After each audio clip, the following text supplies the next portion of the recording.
Ok. Voilà. Donc là, la communication que va nous proposer Claire, elle s'inscrit donc dans une réflexion sur la notion d'implicite qu'on a commencé l'année dernière. Et elle s'inscrit également dans des projets de recherche qu'on a en commun, en particulier un projet UPL qu'on a déposé, pour lequel on a eu un financement pour cette année, et aussi à plus long terme un projet ANR qu'on a en commun avec des participants à la séance aujourd'hui. Je pense au, à toute l'équipe de didactique de Cergy et aux psycholinguistes de l'université de Reims. Voilà. Donc, dans nos projets, on a bien évidemment la présupposition comme, comme thème central. Je te laisse la parole, Claire. Ok, ben, merci alors Béatrice de me donner la parole. Donc, c'était un exposé qui avait été prévu avant le confinement, le premier en fait, et que j'aurais dû faire, je crois, en mai ou juin dernier. Finalement, ben voilà, il y a encore des confinements, donc le monde ne change pas.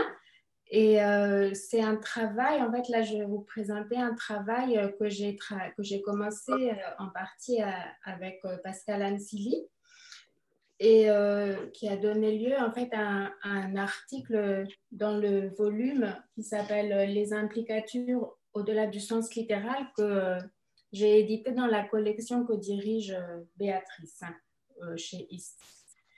Voilà, donc je l'ai intitulé cet exposé présupposition, anti-présupposition et cohérence discursive. Donc pourquoi? Parce que comme on travaille dans ce groupe sur l'implicite, les présuppositions sont un type d'implicite, classique, connu, etc. Et les anti-présuppositions sont plutôt un type d'implicite moins connu, plus récent, qui a été en fait travaillé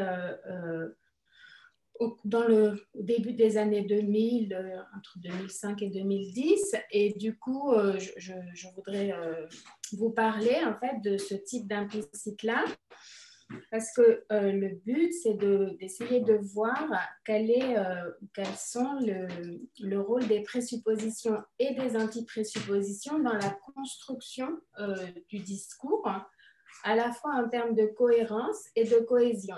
Donc, j'ai utilisé cohérence dans le titre parce que c'est un mot plus courant, mais on va faire une différence entre la cohérence du point de vue logique, qui correspond en fait à un concept plutôt logique, et la cohésion qui est quelque chose de propre au travail sur les textes, enfin sur la langue, sur le niveau linguistique. Voilà. Et je vous dis tout de suite, en fait, ce que je vais défendre comme idée, pour que ça vous aide peut-être à suivre un peu le propos qui est quelquefois un peu théorique ou abstrait de l'exposé.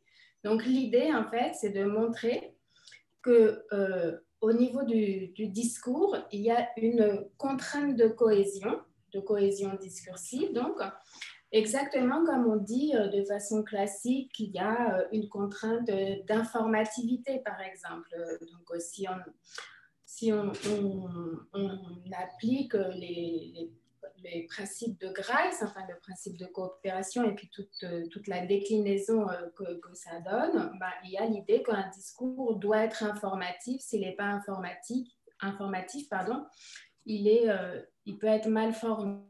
Et bon, bah, là, c'est la même chose. Il y a l'idée que ce que je veux montrer, c'est qu'il y a une contrainte, mais qui serait une contrainte pas d'informativité, mais de cohésion. Et que, en fait, les déclencheurs de présupposition, c'est-à-dire les mots qui sont à l'origine, en fait, des implicites présuppositionnels, contribuent à réaliser ça. Quelqu'un a voulu poser une question ou non? Vous me dites hein, s'il y a des questions, parce que finalement, moi, je vois surtout mon écran en immense et du coup, je ne vois pas les réactions. Voilà, donc ça, c'est l'idée. Les déclencheurs de présupposition contribuent à réaliser cette contrainte de cohésion discursive. Au même titre que d'autres expressions, donc on ne verra pas, ils ne sont pas seuls dans cette catégorie. Alors, l'exposé va se dérouler en 4 temps. D'abord, je vais vous présenter les observations de départ qui ont suscité cette réflexion. Ensuite, je vais définir cette classe d'inférence qu'on appelle les antiprésuppositions. Et je vais essayer de vous montrer que c'est des inférences d'un troisième type, au sens où c'est ni des présuppositions, ni des implicatures scalaires, comme celles qu'on utilise beaucoup quand on parle d'implicature. Ensuite, je dirais quelques mots de cette différence entre cohérence et cohésion, et puis on reviendra avec ces concepts-là sur l'analyse des données de départ. Donc, les données de départ, c'est d'abord des observations qui ont été faites à la fin du XXe siècle par Hawkins d'une part et aussi par Irénée Heim, qui observait une différence entre le défini et l'indéfini. Et ils ont observé l'existence de paires minimales dans lesquelles on voit qu'il y a un contraste entre l'emploi d'un indéfini qui génère en fait un discours mal formé. Donc en fait, je note avec le dièse ce qu'on peut appeler une malformation sémantique. C'est pas une étoile comme la grammaticalité des syntacticiens, mais c'est l'observation qu'il y a quelque chose qui ne va pas dans le discours. Et donc, dans une phrase comme un, j'ai réussi à atteindre un sommet de l'arbre. C'est une phrase un peu bizarre, il y a quelque chose qui ne va pas. Alors que si on utilise le défini, il n'y a pas de problème. J'ai réussi à atteindre le sommet de l'arbre. C'est la même chose en fait en deux. Paul a acheté le manteau le plus cher de la boutique, ça marche, mais un manteau le plus cher de la boutique, ça ne marche pas très bien. Et Irénée Heim m'avait donné l'exemple 3. J'ai interrogé un père de la victime, qui est un peu bizarre, alors que le père est tout à fait parfait. Donc, l'idée, c'était d'essayer de comprendre pourquoi dans ces phrases-là, en fait, on ne pouvait pas employer l'indéfini et on était obligé d'employer le défini. Alors qu'en fait, il y a beaucoup de cas où, même si le défini est possible, en général, l'indéfini marche aussi. Donc, c'est étrange en fait qu'on donne moins d'informations quand on utilise un, mais que donner moins d'informations, ça crée une agrammatique, enfin une malformation, c'est difficile à expliquer. En fait, il faut essayer de le comprendre. Après, il y a d'autres exemples un peu du même type, en fait, qui nous ont semblé être du même type, qui ont été étudiés d'abord par Sauerland, Perkius et Schlenker à des moments différents. Et là, c'était des contrastes qui n'étaient pas entre le défini et l'indéfini, mais entre quelque chose comme un quantificateur universel, tout l'est, et puis une expression comme les deux. Donc, Marie s'est cassé les deux bras. Bon, ça marche, elle n'a pas de chance, mais c'est une phrase qui ne pose pas de problème, elle est bien formée. Par contre, Marie s'est cassé tous les bras, c'est un petit peu bizarre. Moi, j'avais essayé un jour dans le parc de dire à une copine bon, ben, je viendrai chez toi avec tous mes enfants. Et elle a trouvé que c'était bizarre vu que j'avais que 2 enfants. Et vous avez aussi le même genre de contraste entre l'emploi d'un verbe comme savoir et des verbes qui sont moins forts, croire et penser. Et on voit que dans le cas où on a une phrase dont la complétive est une connaissance commune, la Terre est ronde, ben c'est bizarre d'utiliser croire et penser et c'est plus naturel, ça marche bien d'utiliser savoir. Donc là, on a un contraste aussi entre 2 expressions et une des différences entre ces 2 expressions, c'est que tous les ou penser et croire sont des expressions qui ne présupposent rien, qui ne déclenchent pas de présupposition, alors que les deux, c'est une description définie, ça déclenche une présupposition qu'il y a exactement 2 bras que Maria. Et savoir, c'est une expression qui déclenche une présupposition à la différence de croire, de penser. Et enfin, avec Pascal Amsili, on avait observé ces exemples en 6 et 7, dans lesquels on a encore un contraste entre deux expressions dont l'une porte une présupposition, plus, et l'autre n'en porte pas, pas. Et en 7, l'exemple est un peu différent, mais il y a aussi en fait la présence d'un terme présuppositionnel, mais qui ne s'oppose à rien, parce que justement, en fait, on peut penser que la contribution de aussi, c'est d'être uniquement présuppositionnel. Donc, de façon générale, on voit qu'il y a des contrastes et que dans les contextes que je vous ai présentés, on ne peut pas facilement, on ne peut pas, sans générer une malformation, utiliser un terme non présuppositionnel, et c'est comme si on était obligé d'utiliser le terme présuppositionnel correspondant. Donc, si on reprend, on synthétise les analyses, Heim et Hawking s'étaient d'accord sur le fait qu'il y avait, pour les exemples 1 et 2, que je vous remets, qu'il y avait en fait un contraste entre le défini et l'indéfini, qui était lié au fait que l'indéfini générait une inférence de non-unicité. Et c'est ça, en fait, qui explique le problème, selon eux, parce que cette inférence est incompatible avec les connaissances du monde. On sait qu'un arbre a un seul sommet. On sait que le superlatif, en fait, isole un élément parmi un ensemble.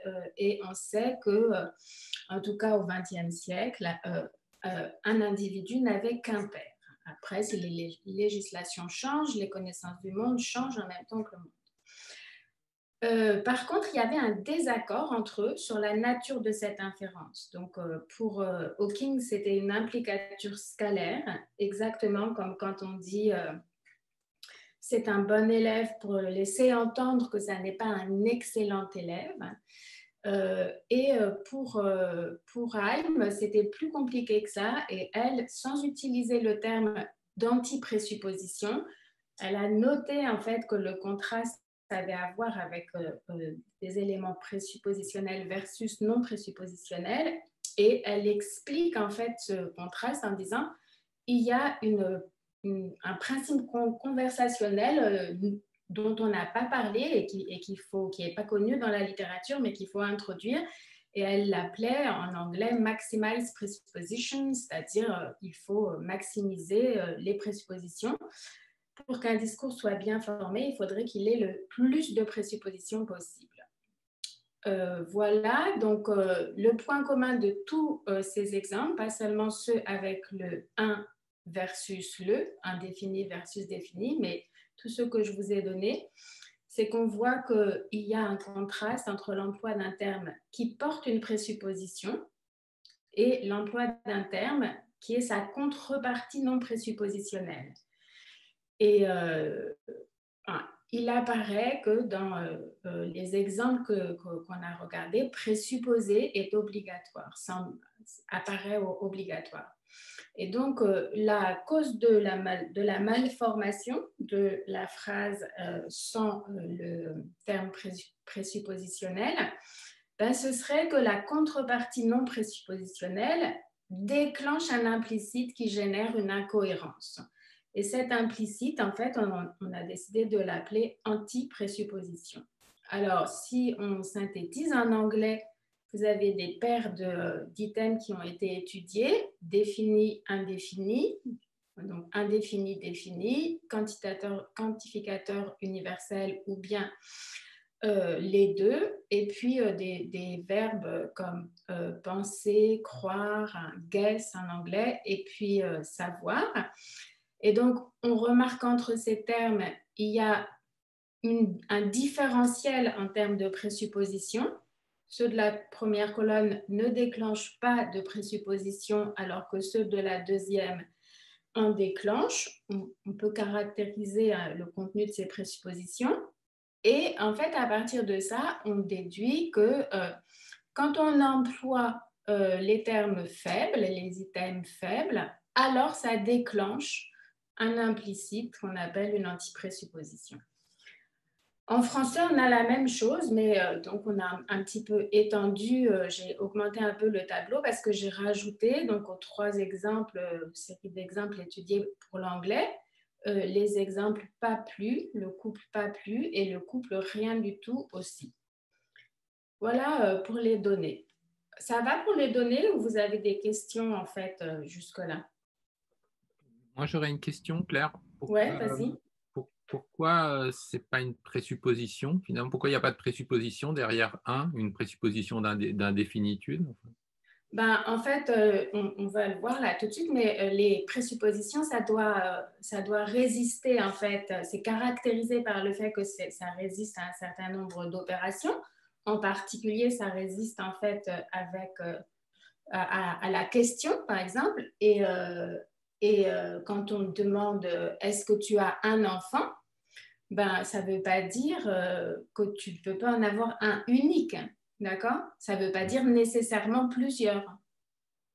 Alors que c'est ça l'inférence qui génère qui génère la malformation dans les exemples que je t'ai donnés. C'est qu'on dit que si on sait que s'il y a une connaissance du monde qui est contraire avec la possibilité de dire plusieurs, alors on ne peut pas utiliser un, on doit utiliser le. Donc toi, quand tu parles d'une présupposition d'indéfinitude, il faudrait la définir en termes de nombre, en fait. Tu vois, il faudrait trouver une proposition qui veut dire qui permet de dire ce que ça précise. Parce que j'ai atteint un sommet de l'arbre. Pourquoi un sommet ne pourrait pas être indéfini? On ne connaît pas. Le sommet, on ne sait pas lequel il est, par exemple, quand la personne en parle. Tu vois? D'accord. Donc, voilà. Il y a d'autres questions? Oui, Claire, j'aurais une petite question. Tu m'entends? Oui, je t'entends. Ouais. Ça concerne ton exemple 2 de mémoire. Ouais. Le manteau le plus cher. Oui, tu as dit que donc avec ces exemples, il y a le contraste entre, enfin, il y a une présupposition d'unicité à satisfaire dans le contexte, ou dans le background. Et effectivement, avec les superlatifs, normalement, au singulier, il y a un effet d'unicité, mais pas toujours. Et typiquement, dans ce genre d'exemple, il peut y avoir plusieurs manteaux qui sont tous au même prix et qui sont les plus chers du magasin, sans même… Du coup, c'est vrai, mais à ce moment-là, tu peux dire un des manteaux le plus cher. Il y a des façons de dire autrement qu'avec le défini, mais quand tu dis un des manteaux les plus chers, en fait, ben, tu dis qu'il y a plusieurs manteaux les plus chers, puisque tu dis des, tu as le partitif un, de les, et donc tu dis qu'il existe, tu présupposes qu'il existe plusieurs manteaux qui ont le prix maximum. Donc cet exemple, ce n'est pas mon exemple, en fait, c'est l'exemple de Hawkins. Et en fait, je pense qu'il marche pareil en français et qu'on observe ce contraste aussi entre l'indéfini et le défini. Tu n'es pas d'accord que la phrase avec l'indéfini… Tout à fait, je suis tout à fait d'accord, mais c'est juste que l'explication qui est derrière, enfin, ça ne colle pas exactement avec l'explication qui est qu'il devrait y avoir… enfin, on sait dans l'arrière-plan qu'il devrait y avoir qu'un seul manteau le plus cher, alors que ce n'est pas forcément le cas. En fait, je pense que si, c'est vrai, parce que si tu dis manteau le plus cher, avec le plus cher, mais en français, c'est visible parce que tu as le défini dans le superlatif, mais en anglais, tu ne l'as pas, par exemple. Et du coup, en fait, quand tu dis le plus cher, tu dis qu'il y en a un seul, sinon tu devrais dire les plus chers. C'est parce que, donc, en fait, la tête nominale est au singulier. Ouais. D'accord, ok. Excusez-moi. Oui. De quelle façon il est tenu ou non compte des marquages prosodiques ou des pauses parce que justement sur l'exemple Paul a acheté un manteau le plus cher parce que bon là peut-être que vous n'en avez pas parlé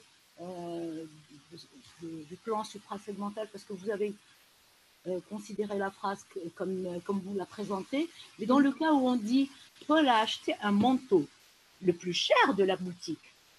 Là, il n'y a pas de problème, effectivement. Deux informations, c'est-à-dire il y a deux temps informatifs. Ouais. Le premier, on informe que Paul a acheté un manteau. Voilà, c'est la première.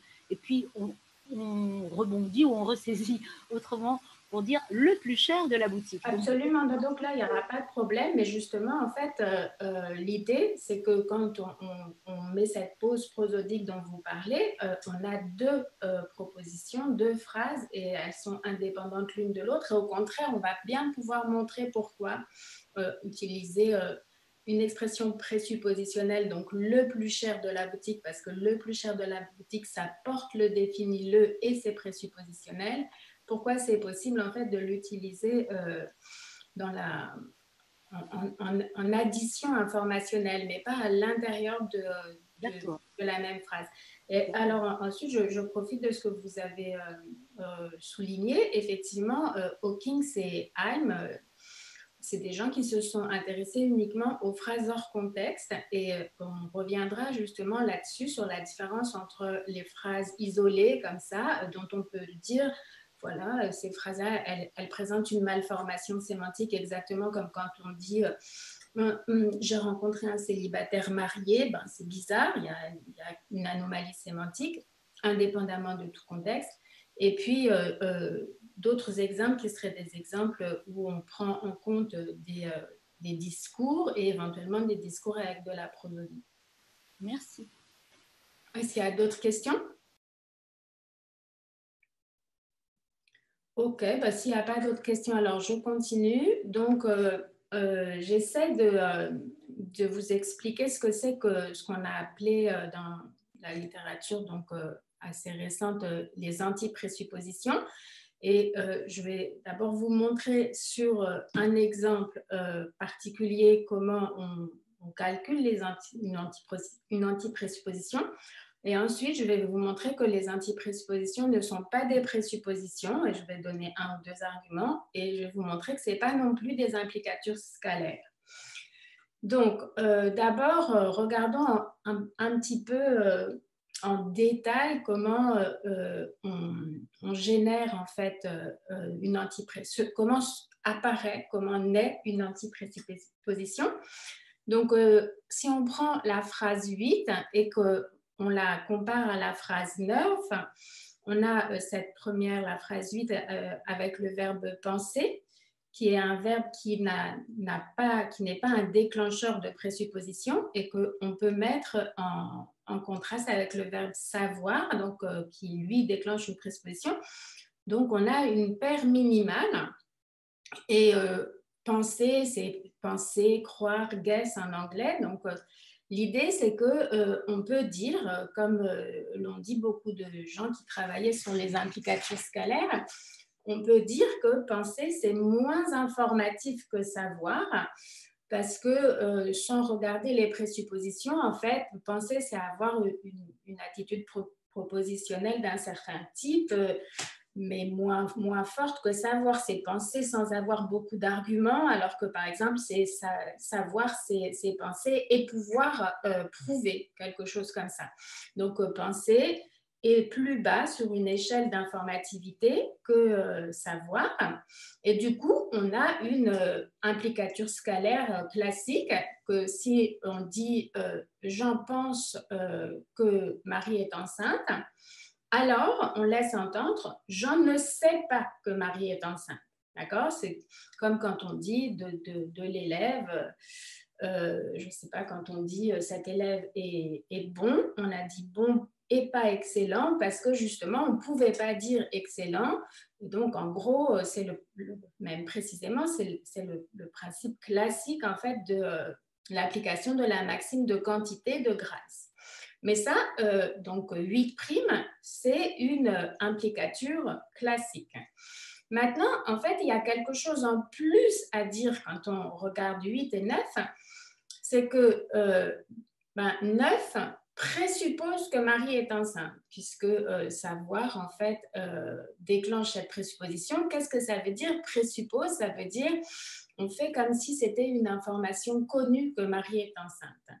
Si ce n'est pas connu, l'interlocuteur va réagir en disant « Ah bon, je ne le savais pas » ou un truc comme ça.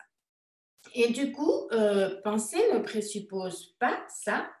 Donc, penser présuppose moins que savoir. Donc, il y a un différentiel, en fait, entre penser et savoir au niveau des présuppositions.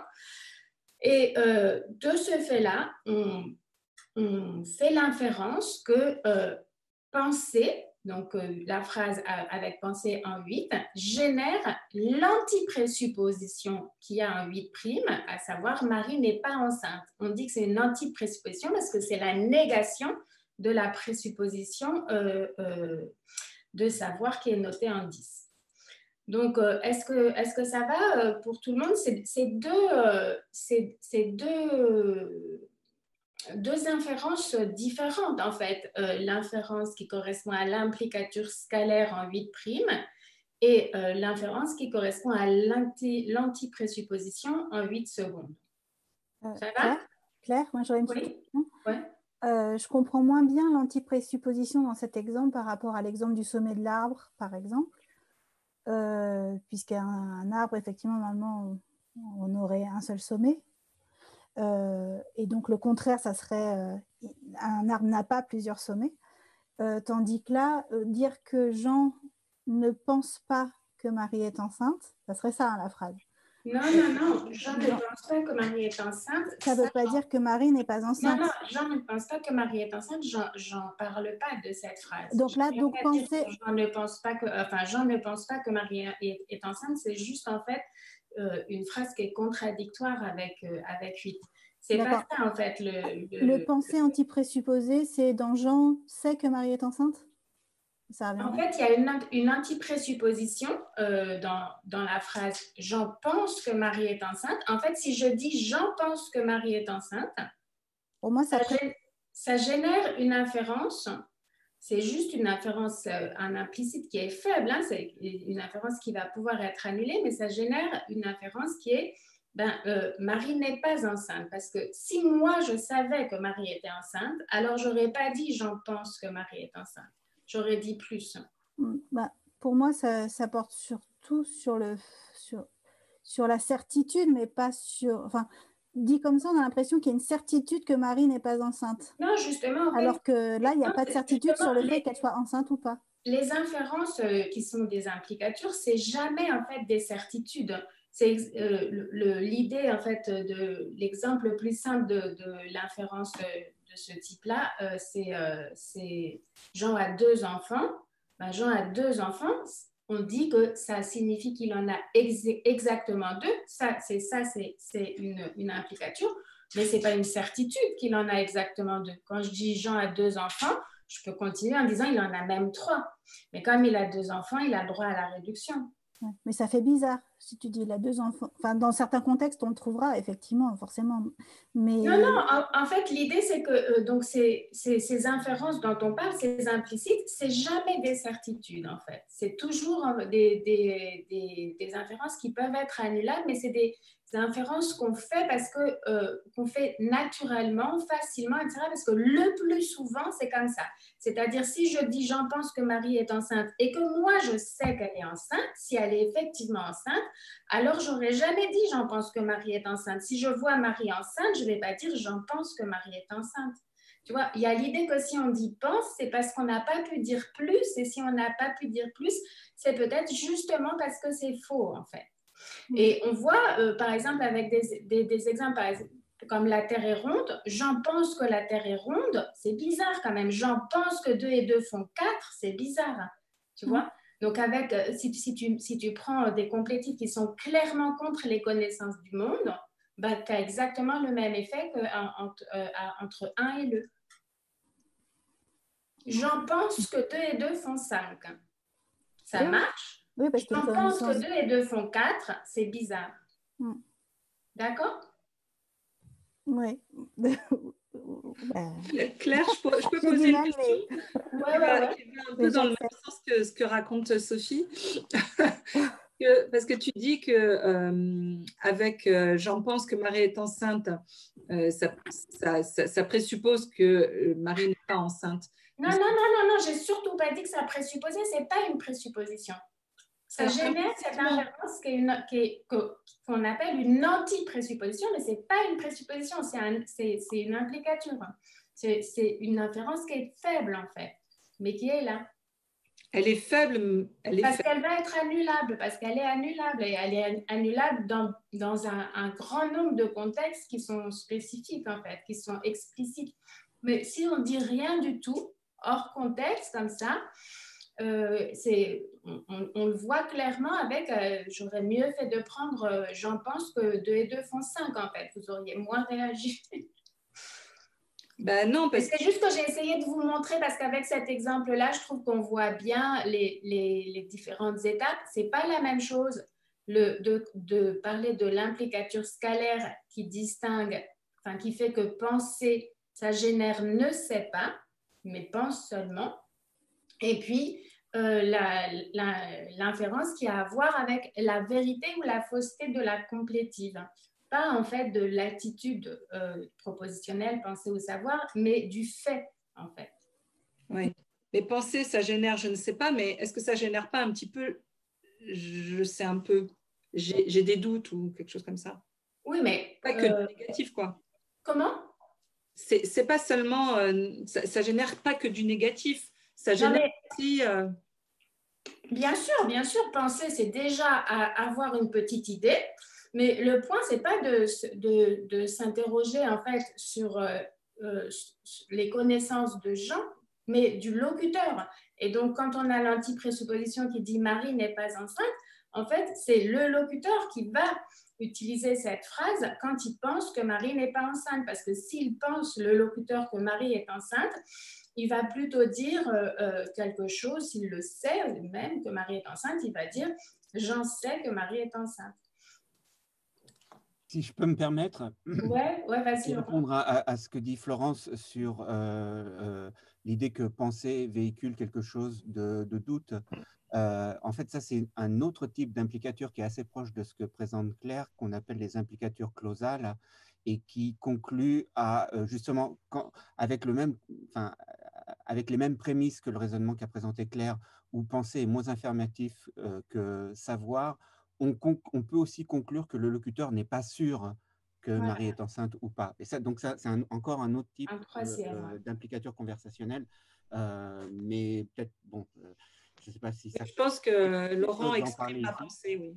Non, mais parce qu'en fait, une phrase comme « J'en pense que Marie est enceinte », elle génère des quantités de connaissances implicites qui ne sont pas du tout des certitudes, mais qui sont des choses qui sont là et qui vont être confirmées ou infirmées dans la suite du discours. En fait, je demande si le choix d'autres verbes en fait n'aurait pas un petit peu simplifié la démonstration. Quand on dit Jean soupçonne que Marie est enceinte, là pour l'interlocuteur, il y a l'implication que Marie est enceinte et qu'on le sait nous. Oui, en revanche, si on avait dit Jean croit que Marie est enceinte, l'anti-présupposition, ce serait Marie n'est pas enceinte. Peut-être que choisir croire plutôt que penser dans cet exemple-là aurait été plus... Je ne sais pas, je me demande si ça... moi, je ne pense pas, mais bon, après, c'est pas grave. Mais soupçonner, par exemple, ça ne marche pas parce que soupçonner, c'est déjà un verbe qui présuppose. Donc, en fait, on ne peut pas mettre soupçonner comme penser, en fait. Donc, mais effectivement, penser ou croire, c'est pareil. Et ça marche exactement de la même façon. Et l'idée, c'est que ça va être quelque chose qu'on va pouvoir mettre en contraste avec savoir, qui porte une présupposition, alors que penser ou croire n'en porte pas. On va avancer un petit peu. Une dernière question. Ouais. Ah oui, vas-y. Excuse-moi. C'est juste pour que ce soit clair pour la suite. Oui, tu as raison. J'ai l'impression de ce que tu dis que une anti-présupposition, c'est pas juste une présupposition du contraire, mais ça a aussi un statut. Voilà, c'est pas ça. Parce qu'au début, dans ma tête, ça faisait un peu ça, je pense. C'était un peu la présupposition du contraire de. Enfin voilà. Alors qu'en fait, anti-présupposition, c'est ce que tu disais tout à l'heure. Tu disais que Jean pense que Marie est enceinte ne présuppose pas que Marie n'est pas enceinte. Non. Mais quand tu disais ça anti-présuppose, moi j'entendais ça, je pense. Ouais. Voilà. Et c'est ça que venait la difficulté. Ça n'a pas le même statut qu'une présupposition du coup. Pas du tout. Justement, c'est ce que je vais essayer de vous montrer. Que ce n'est pas une présupposition, c'est plutôt comme une implicature, et c'est même une implicature, mais ce n'est pas une implicature scalaire. D'accord. Merci. Est-ce qu'il y a d'autres questions? S'il y en a d'autres, allez. Je voulais demander... Amina, oui. est-ce que le fait de considérer seulement je veux dire, ce que contient ces verbes-là, leur sème, indépendamment de la mise en affinité avec le que, c'est-à-dire penser que, parce que quand on prend le verbe penser avec je pense à ou autre chose, c'est-à-dire est-ce que les mises en affinité ne sont pas plutôt à considérer, et même peut-être le fait d'être enceinte n'est pas quelque chose de certain pour quiconque, en quelque sorte, sauf quand on en est certain à un certain moment.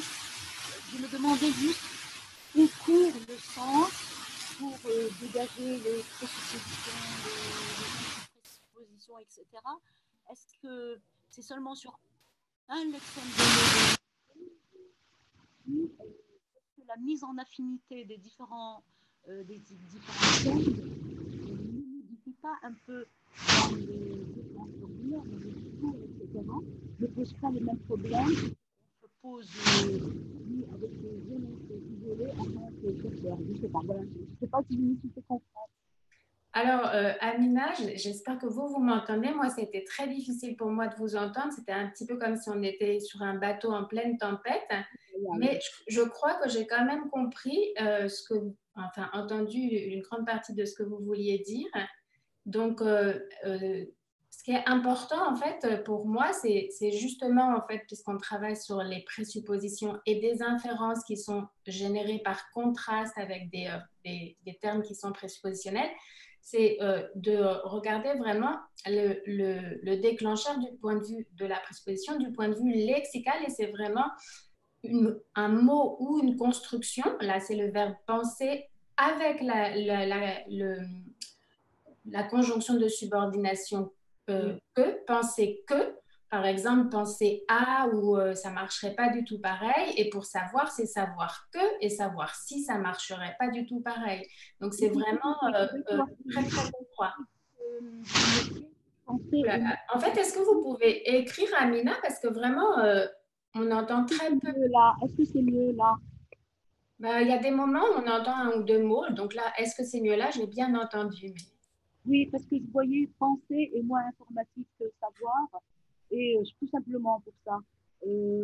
Voilà, penser que est moins informatique que savoir. Voilà, c'est juste. Penser que est moins informatique que savoir que. Et là, en l'occurrence, on a regardé ces phrases, mais le fait que penser que soit moins informatif que savoir que, ça nous permet de générer l'inférence, l'implicature scalaire 8'. Jean ne sait pas que Marie est enceinte. Mais Jean ne sait pas que Marie est enceinte. C'est pas la même chose en fait que Marie n'est pas enceinte en fait. Et même à l'inverse, en fait, Jean ne sait pas que Marie est enceinte. En fait, ça générerait l'inférence Marie est enceinte. Donc, il faut vraiment distinguer le calcul en fait qui est lié à la comparaison des contenus assertés. Et donc, c'est ce qu'on a avec 8. Et les inférences qui sont liées à la comparaison des contenus présupposés et simplement des contenus présupposés. Mais on va voir ça avec d'autres exemples. Donc, je vous avais montré cet exemple-là pour que vous voyez qu'il y a plusieurs inférences et qui peuvent être des inférences de nature différente et quelquefois même des inférences contradictoires qui sont générées par un seul exemple, parce que dans un seul exemple, il y a plein de mots et chaque mot peut donner lieu à des inférences particulières. Claire, c'est Béatrice. Oui. J'avais une question. Oui. D'habitude, on sépare la présupposition des implicatures. Là, en tirant de la présupposition l'antiprésupposition et en disant que c'est une implicature, est-ce que tu n'es pas en train de casser ce clivage présupposition? Non, justement, en fait, au contraire, je maintiens complètement ce clivage. Donc, effectivement, j'ai des inférences qui sont des implicatures et d'autres qui sont des présuppositions. Et pour moi, c'est très important, cette différence de nature. Et puis, ce qu'on a appelé, en fait, dans la littérature des antiprésuppositions, c'est peut-être un mauvais mot, donc je n'ai pas voulu parler, mais dans la littérature, il y a plusieurs terminologies. Donc, il y a des gens qui disent que c'est des présuppositions implicatées, d'autres qui disent que c'est des antiprésuppositions. Il y a un troisième terme qui a été employé plus récemment qui sont des implicatures présupposantes, ou un truc, je ne me souviens plus exactement comment c'est dit en anglais, mais en fait c'est bien dit que c'est des implicatures, et ce serait plus juste parce que c'est des implicatures qui trouvent leur source dans une absence de présupposition, mais c'est des implicatures. Alors on va regarder ça en détail. Mais encore une fois, Béatrice, au contraire, je maintiens très fortement la différence entre présupposition et implicature, et je dis que ce qui a été appelé anti-présupposition, c'est un type particulier, non pas de présupposition, mais d'implicature. Ça va? Est-ce que ça répond à ta question? Oui, ça j'avais bien compris. Mais si tu veux, tu vois, dans les présuppositions implicatées, implicatures présupposantes, on a l'impression qu'on est en train de pouvoir établir en fait un continuum de la présupposition par ce biais-là jusqu'aux implicatures. Ouais, non, alors c'est pas du tout un continuum, c'est justement une question de typologie des inférences. Donc tout ça, c'est des inférences, et ensuite on essaie de voir en fait ce qui les caractérise. Et tout le monde est d'accord pour dire que la classe des implicatures, c'est une classe qui est quand même très grande, puisqu'on a des implicatures qui peuvent être déclenchées par des maximes différentes, implicatures de pertinence, implicatures de quantité, implicatures de manière, etc.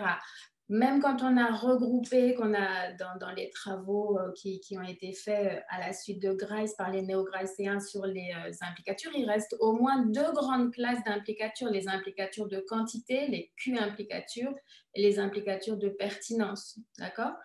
Et donc, ce qui est sûr, c'est que la classe des implicatures, elle est hétérogène, elle regroupe des sous-types.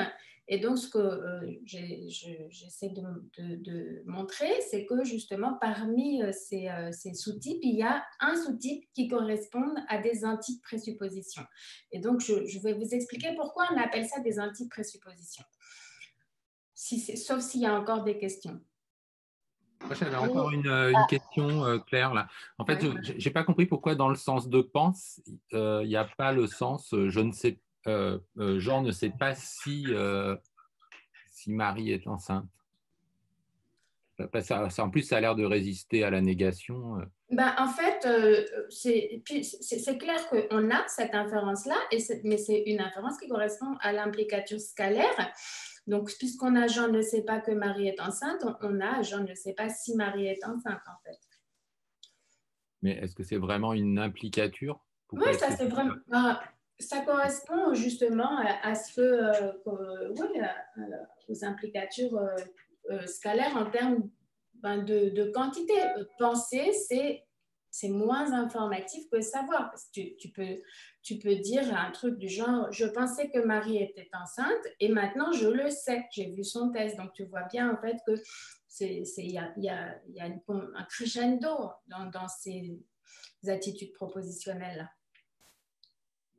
Mais pourquoi ça ne fait pas partie du sens de penser? Enfin, pourquoi c'est une... Non, mais moi, je veux bien que ça fasse partie du sens de pensée, mais ce n'est pas sur ce truc-là que je travaille.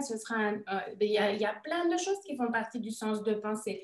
Mais moi, ce que j'ai essayé de vous montrer, c'est que dans ce contraste-là, quand on compare 8 à 9, on peut expliquer qu'il y a quelque chose qui est, quand on dit « Jean pense que Marie est enceinte », il y a un implicite qui est un implicite, encore une fois, défaisable et faible, mais que Marie n'est pas enceinte. On le voit très bien parce qu'on ne dira pas « Jean pense que 2 et 2 font 4 ». Vraiment, presque tout le monde trouve ça bizarre. Par exemple, moi, j'ai testé ça aussi avec des enfants jeunes de 7-8 ans et je leur ai dit des choses comme ça et ils m'ont dit « Mais pourquoi tu t'y penses en fait ?» Elle le sait parce que quand c'est un truc qu'ils savent, ils utilisent savoir plutôt que penser. Donc c'est des choses qui existent. Il y a plein d'autres trucs. Quel est le rapport entre penser et ne pas savoir si ça existe, mais en fait, j'en parle pas parce que je ne vous présente pas une étude lexicale de pensée, je vous montre juste un petit aspect de la signification de pensée. Ça va? Tu comprends ma réponse ou pas? Oui, enfin, il faut que tu continues, je pense, pour qu'on comprenne voilà. la démarche. Ok. Il y a d'autres questions? Non? Excusez-moi, j'aurais une question, s'il vous plaît. Oui, allez-y. Bon, je suis désolée, on va piétiner sur cet exemple de gens qui pensent. Hein. Bon, je me demandais, si on avait « je pense que Marie est enceinte », on n'aurait pas cette anti-présupposition en 8 double prime. Alors, il me semblait que dans l'exemple que vous donniez, c'était en fait le fait que le locuteur rapporte les propos d'un tiers auquel il n'adhérait pas. Donc, en fait, c'est très important, oui, ce que vous dites, c'est très important, absolument.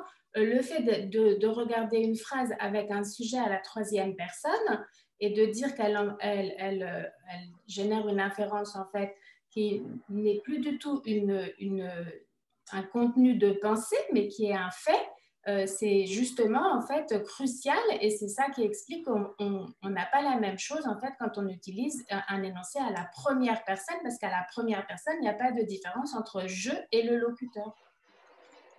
D'accord, donc à la première personne…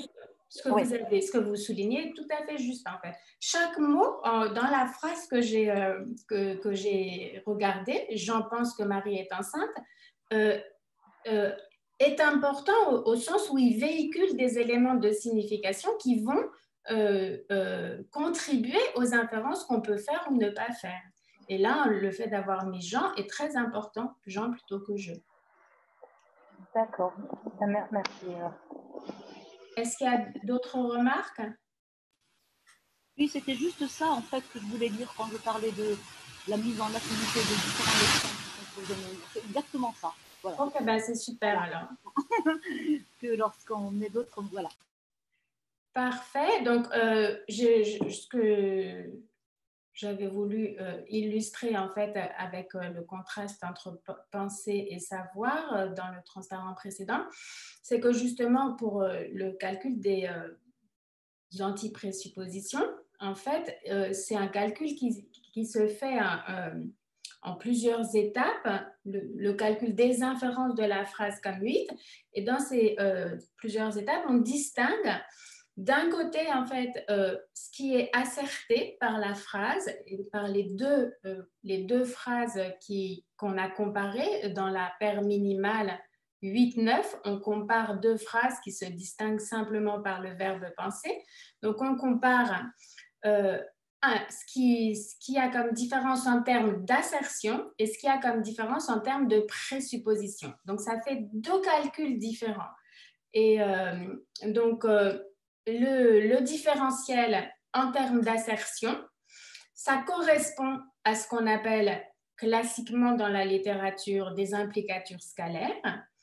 Le différentiel en termes de présupposition, ça correspond à ce qu'on appelle là des anti-présuppositions. Donc, si on cherchait un petit peu à unifier la terminologie, on pourrait dire que parmi les inférences qu'on fait, il y a des anti-assertions.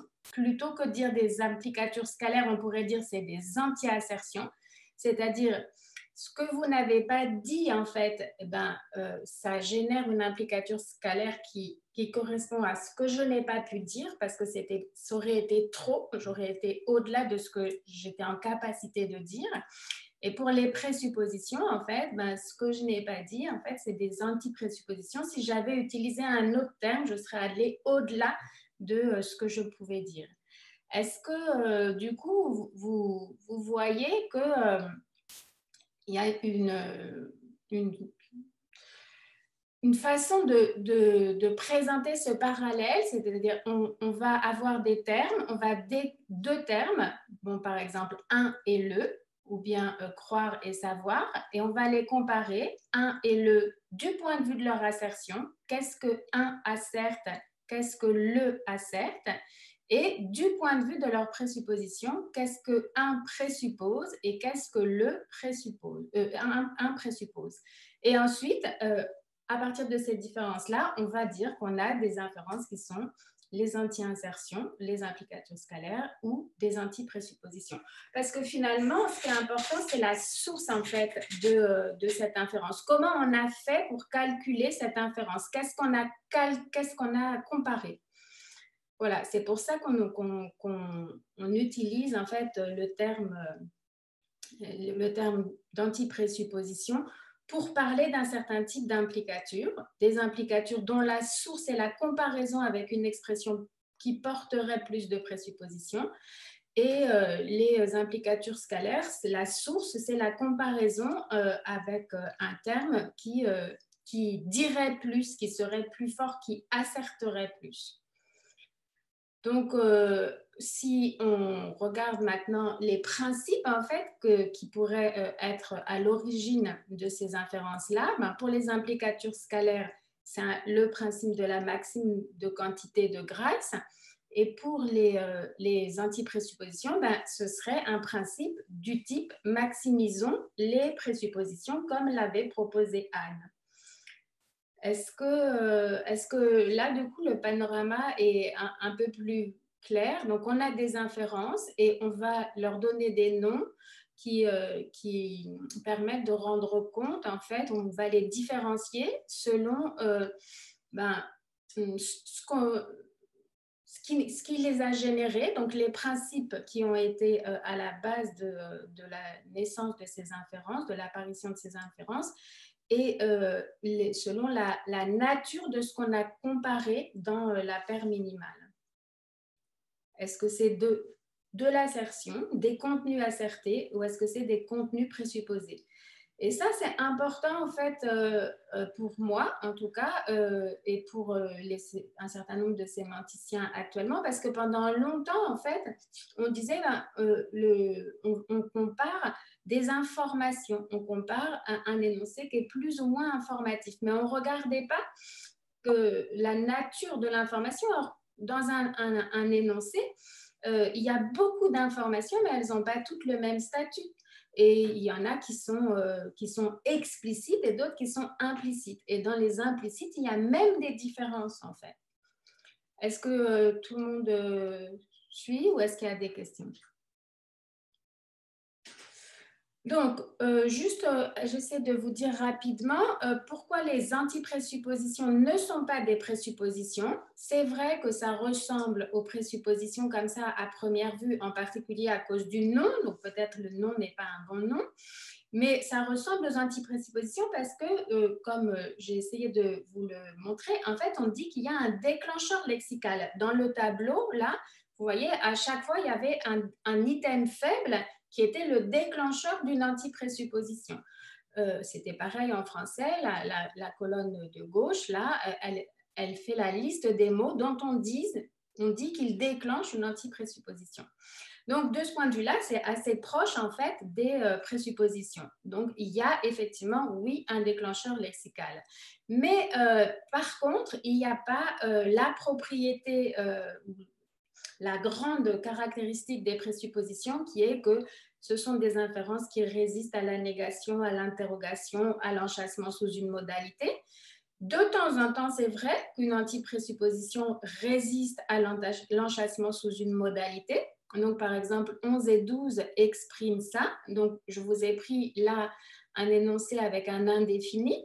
Donc, Jean a parlé à une spécialiste. L'idée, c'est que comme vous avez un indéfini, ben, vous avez l'inférence qu'il existe plusieurs spécialistes. Sinon, s'il n'en existait qu'une et que c'était une connaissance partagée, alors je dirais Jean a parlé à la spécialiste. Et ben, quand je nie, Paul n'a pas parlé à une spécialiste, on conserve cette inférence qu'il y a plusieurs spécialistes. Donc, dans le cas de 1-le, l'anti-présupposition résiste à la négation. Mais ce n'est pas le cas toujours. En particulier, en fait, si on prend la phrase avec le verbe croire, donc croire comme penser, bah, peut-être que certains d'entre vous vont toujours ne pas être d'accord, mais en fait, croire comme penser déclenche l'anti-présupposition, donc le fait que Lola n'est pas enceinte. C'est ce qu'on a vu tout à l'heure et que vous avez beaucoup discuté. Donc, moi, je ne fais pas de différence entre croire et penser de ce point de vue-là. En anglais, je vous ai dit souvent, le verbe qui est utilisé, c'est guess. Et par contre, quand on nie, en fait, quand on prend la négation de la phrase 13, donc Hakim ne croit pas que Lola est enceinte, alors là, beaucoup plus naturellement, on pense que une inférence qu'on peut en tirer, c'est que Lola est enceinte, effectivement. Or, justement, l'antiprésupposition Lola n'est pas enceinte n'est pas conservée dans la négation en 14. C'est l'inverse, c'est le fait inverse qui est inféré. Donc, on voit bien qu'il n'y a pas de résistance de l'antiprésupposition 13' à la négation. Et on peut expliquer comment cette inférence-là, 14' est générée. Et c'est en fait en utilisant une antiprésupposition aussi, mais c'est surtout en fait lié au fait que ne pas croire. Donc, 14, Hakim ne croit pas que Lola est enceinte. En fait, on considère souvent que c'est une phrase qui vient, en fait, qui a comme structure profonde. Hakim croit que Lola n'est pas enceinte. Donc, en fait, il y a ce croire et un verbe dont on dit qu'il est soumis à la montée de la négation. Donc, la pensée qu'il y aurait derrière 14, c'est une pensée qui serait Hakim croit que Lola n'est pas enceinte et du coup, Hakim croit que Lola n'est pas enceinte, ben, ça nous génère l'antiprésupposition Lola est enceinte. Donc, tout ça pour montrer que les antiprésuppositions ne résistent pas nécessairement à la négation. De temps en temps, mais pas toujours. Donc, ce n'est pas des présuppositions parce que les présuppositions, ça résiste toujours à la négation. C'est ça, en fait, leur point, une de leurs propriétés définitoires. Ça va? Ensuite, une autre ressemblance entre les voilà, donc ça c'est pour dire les antiprésuppositions ne sont pas des présuppositions. Maintenant, est-ce que les antiprésuppositions sont des implicatures scalaires? En pensant que ces deux classes-là d'inférence, présupposition et implicature scalaire, c'est assez bien défini dans la littérature. Alors, on pourrait croire que les antiprésuppositions sont des implicatures scalaires parce que, comme les implicatures scalaires, c'est annulable. Donc, je vous ai montré ça en 15. En 15, vous avez une implicature scalaire classique, l'exemple de base, quelque, qui est moins informatif que tous. Donc, en fait, quand on emploie quelque dans une phrase, on laisse entendre que ce n'est pas tous. On voit bien que ça peut être annulé, cette implicature, par la suite du discours. On peut tout à fait dire, Paul a visité quelques pays baltes, il les a même tous visités. Donc, l'implicature scalaire, c'est une inférence qui n'est pas une implication, ce n'est pas une implication logique, c'est une inférence qu'on fait un peu par défaut, souvent, etc., tant qu'on n'a pas la preuve du contraire, voilà ce qu'on peut dire. Eh bien, on a la même chose en fait avec les antiprésuppositions. Donc, j'ai repris cet exemple qui ne vous plaît pas, mais tant pis. Paul pense que ma sœur est enceinte. On avait vu en fait qu'il y avait l'antiprésupposition ma sœur n'est pas enceinte. Et en fait, on peut bien l'annuler parce qu'on peut très bien dire Paul pense que ma sœur est enceinte et il a bien raison. Ça ne pose pas de problème. Et ça, bon, là, c'était la même chose avec une antiprésupposition liée à l'indéfini. On peut tout à fait dire, Luce a fini par appeler une spécialiste la seule en fait. Ça, c'est exactement le même genre de choses que ce que vous disiez, que vous faisiez comme remarque, Amina. On peut utiliser le défini après avoir utilisé l'indéfini et par ce fait même annuler l'antiprésupposition. Ensuite, l'autre propriété qui est définitoire des implicatures scalaires, c'est qu'elles sont renforçables, c'est-à-dire qu'on peut en fait prononcer un énoncé qui déclenche une implicature scalaire et ensuite asserter cette implicature. Donc, faire passer l'implicite à l'explicite. on ne peut pas faire ça, par exemple, avec les assertions, c'est-à-dire que quand on asserte quelque chose, normalement, on ne le réasserte pas parce que justement, ça créerait en fait un phénomène de redondance qui génère de la malformation, comme un bégaiement. En général, on ne dit pas « Jean est malade, Jean est malade ».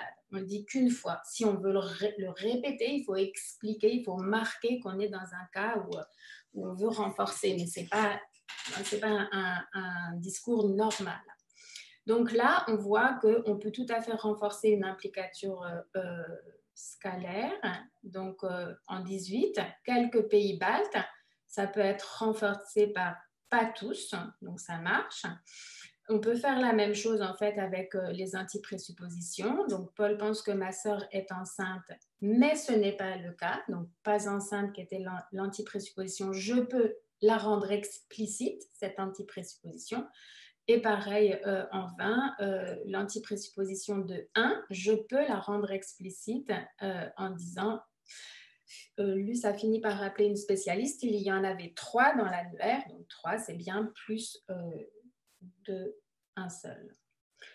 Mais par contre, il y a une différence entre les antiprésuppositions et les implicatures scalaires, c'est que parmi les propriétés des implicatures scalaires, c'est qu'en général, là, ça devient un peu technique, donc pour tous les gens qui ne font pas de sémantique, ça va être rébarbatique, mais c'est juste intransparent. Les implicatures scalaires, en général, elles sont caractérisées par le fait qu'elles sont suspendues dans les contextes monotones décroissants. C'est-à-dire que quand on pose une question, par exemple, comme « Est-ce que Jean a visité quelques pays baltes ?» Quelques, c'est toujours notre terme qui déclenche normalement l'implicature scalaire « pas tous ». Eh bien, on voit que dans la question, qui est un contexte monotone décroissant, moi, quelques ne veut pas dire quelques, mais pas tous. Parce que si je veux dire que Jean a visité tous les pays baltes, je vais répondre par oui, mais pas par non. Je ne peux pas répondre à « est-ce que Jean a visité quelques pays baltes ?» par « non tous ». C'est pas naturel en fait, mais c'est « oui tous ».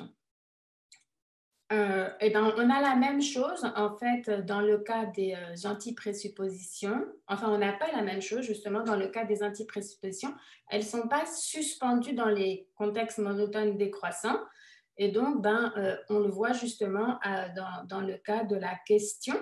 Si on dit « Est-ce que Jean pense que la Terre est plate ?» Ça anti-présuppose que la Terre n'est pas plate et ça marche bien. Cette phrase ne pose pas de problème, cette question ne pose pas de problème. Par contre, poser la question « Est-ce que Jean pense que la Terre est ronde ?»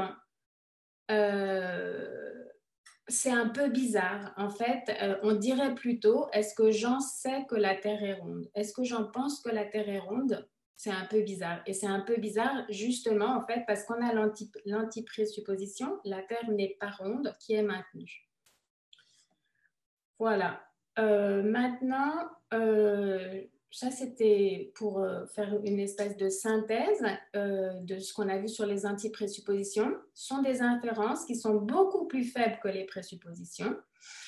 Par rapport aux implicatures, en fait, ce sont des implicatures, mais pas des implicatures scalaires, parce que leur calcul se fait sur la base de la comparaison des contenus présupposés et pas en fait sur la comparaison des contenus assertés. Et du coup, une fois qu'on a analysé les choses comme ça et qu'on a vu en fait la source de cette inférence qu'on appelle antiprésupposition, on arrive devant quelque chose, un constat qui est à première vue un peu paradoxal parce qu'on dit les présuppositions, par définition, c'est plutôt des informations, des données en fait qui n'apportent pas d'informations nouvelles. Si c'est présupposé, c'est parce que c'est déjà connu en fait. Donc, ce n'est pas quelque chose de nouveau, la présupposition. Et pourtant, on a des énoncés dans lesquels on doit préférer l'expression qui porte une présupposition que l'expression qui ne porte pas la présupposition. Donc, on doit préférer quelque chose qui n'apporte pas plus d'informations.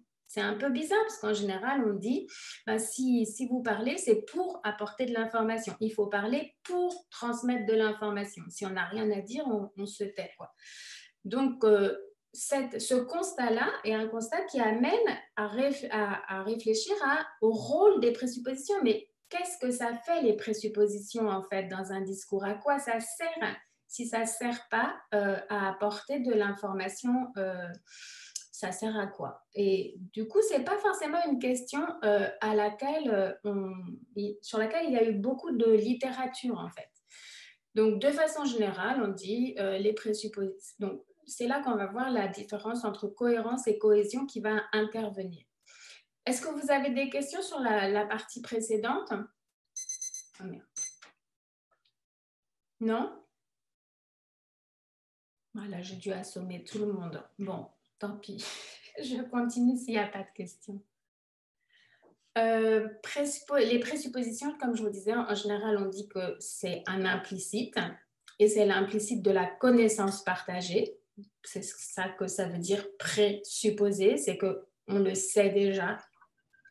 Donc, ce n'est pas une information nouvelle qui est apportée par une présupposition, sauf bien sûr dans les cas où la présupposition est ce qu'on appelle accommodée, c'est-à-dire, mettons qu'un locuteur A rencontre quelqu'un et lui dise « Ah, j'ai rencontré la femme de Jean ». Si son interlocuteur savait que Jean avait une femme, il n'y a pas de problème, il n'y a pas d'information nouvelle, il y a une expression présupposée, la description définie, la femme de Jean, et puisque l'information elle est déjà connue, la phrase, l'énoncé de A est un énoncé qui est recevable sans aucune difficulté. Mais si l'interlocuteur ne connaissait pas Jean très précisément, il apprend en même temps que a dit j'ai rencontré la femme de Jean, il apprend quelque chose sur Jean. Il apprend que Jean a une femme. Et du coup, en fait, c'est ce qu'on appelle une présupposition accommodée.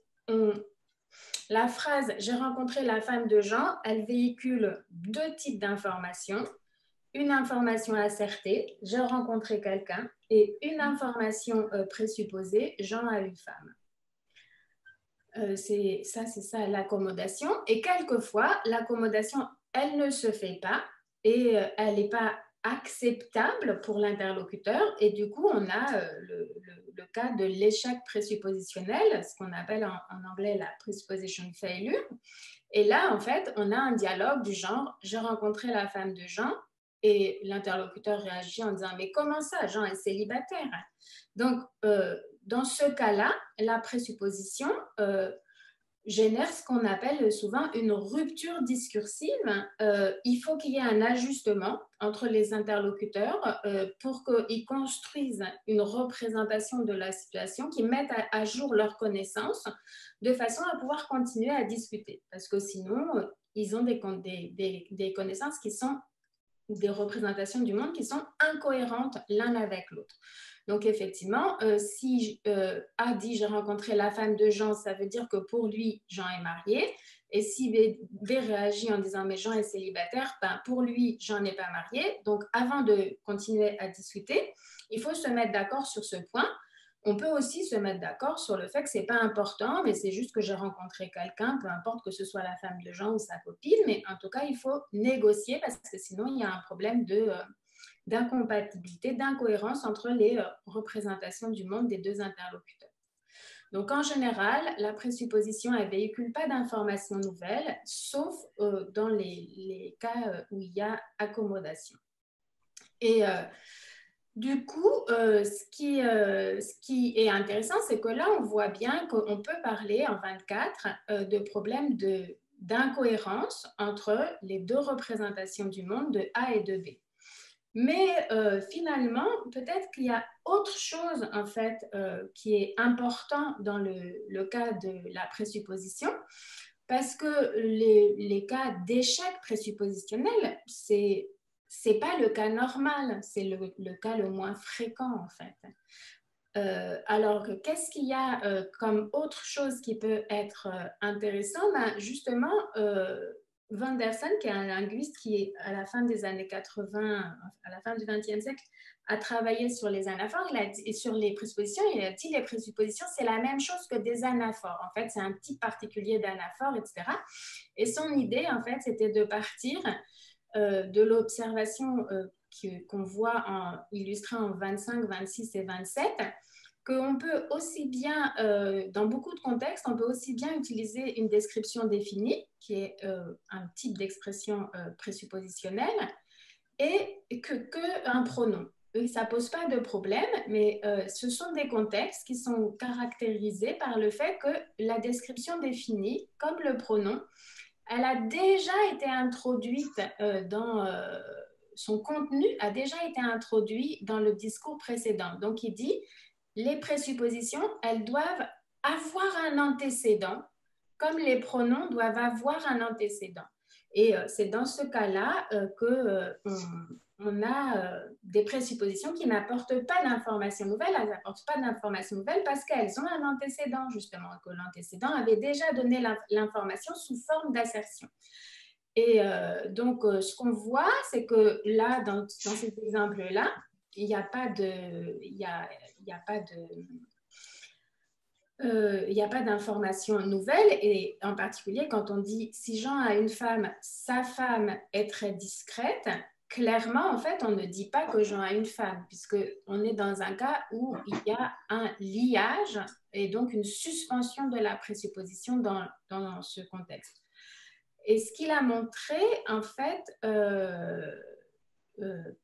Vanderson, c'est que les présuppositions, c'était comme des anaphores, mais c'est des anaphores qui ont un contenu. Ce contenu, il peut être soit lié dans le contexte, soit quand il n'est pas lié, quand il n'a pas d'antécédent, eh ben, on l'introduit, on l'accommode, mais c'est la même chose que quand on utilise un pronom hors contexte. En fait, souvent, à l'oral, les gens utilisent des pronoms hors contexte, sans antécédent, et ils disent, on peut le faire quand c'est un déictique, on peut dire, oh, regarde là, il va se faire écraser, et en fait, il n'y a pas d'antécédent, mais la personne va venir regarder à quoi réfère il, donc on accommode, on crée en fait le référent de il.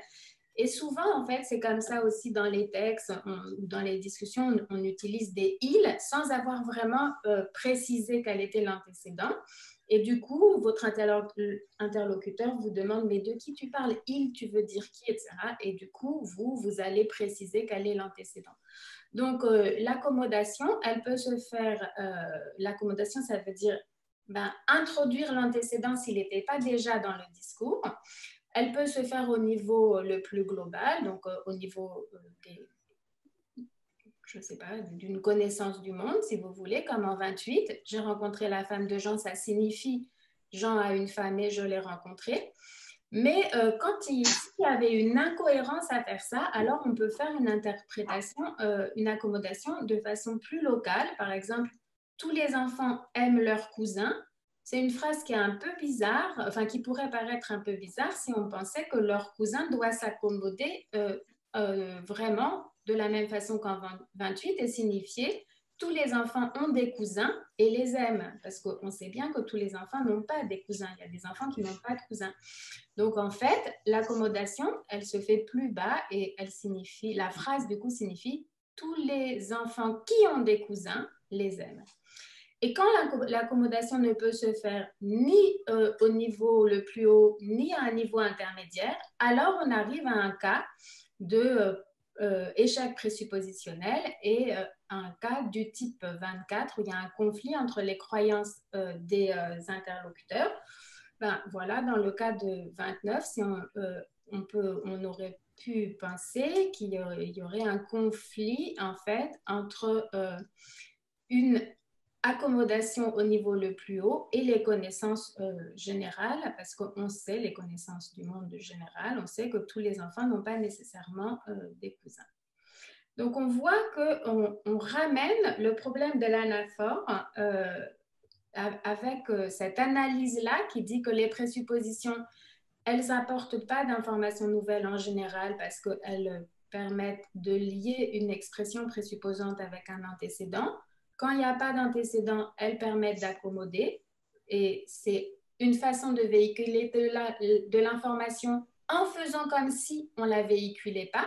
Et c'est ça l'usage rhétorique de la présupposition, que les cas qu'on illustre en disant, par exemple, si vous avez une mauvaise nouvelle à annoncer à quelqu'un, par exemple, vous devez lui annoncer qu'il a échoué à l'examen, vous ne lui dites pas comme ça directement, tu as raté ton examen, mais vous lui dites, pour essayer de faire passer un peu la pilule, je regrette de te dire que tu as échoué à cet examen, en mettant le focus sur votre regret, alors qu'en vérité, ce qui est important pour votre interlocuteur, c'est d'apprendre qu'il a échoué. Mais vous faites comme si ce n'était pas vous qui étiez responsable de la prise en charge de cette information-là. Donc, ces cas-là, c'est les cas d'accommodation qui correspondent à l'usage rhétorique. Et puis, en fait, il y a les cas où il n'y a pas du tout d'antécédents, qui sont les cas encore plus rares, les moins nombreux, où il y a négociation, échec présuppositionnel. Donc, du coup, quand on compare, en fait, l'anaphore, la présupposition à l'anaphore, ce qu'on voit, c'est que son rôle essentiel, en fait, c'est de créer de la cohésion, de créer du liage, de marquer un lien, une relation entre un élément du discours et des éléments précédents dans le discours. Donc, en fait, finalement, la présupposition, elle a comme rôle au niveau du discours, pas d'être informative, mais d'être cohésive, de créer la cohésion. Est-ce qu'il y a des questions là-dessus? Donc, la différence entre cohérence et cohésion, c'est que la cohérence, c'est vraiment en fait des problèmes logiques, c'est qu'on ne peut pas asserter une chose et son contraire, alors que la cohésion, c'est plutôt des histoires de forme, c'est-à-dire qu'on met des informations au premier ou au second plan, et quelquefois on met des informations au second plan justement pour reprendre des informations qui avaient été introduites comme étant au premier plan, etc. Est-ce qu'il y a des questions là ou ça va? J'avais peut-être une question concernant votre exemple de la femme de Jean. Oui. Si l'interlocuteur répond, alors soit il répond rien parce qu'il le savait, soit il peut répondre également, ah bah tiens, Jean avait une femme.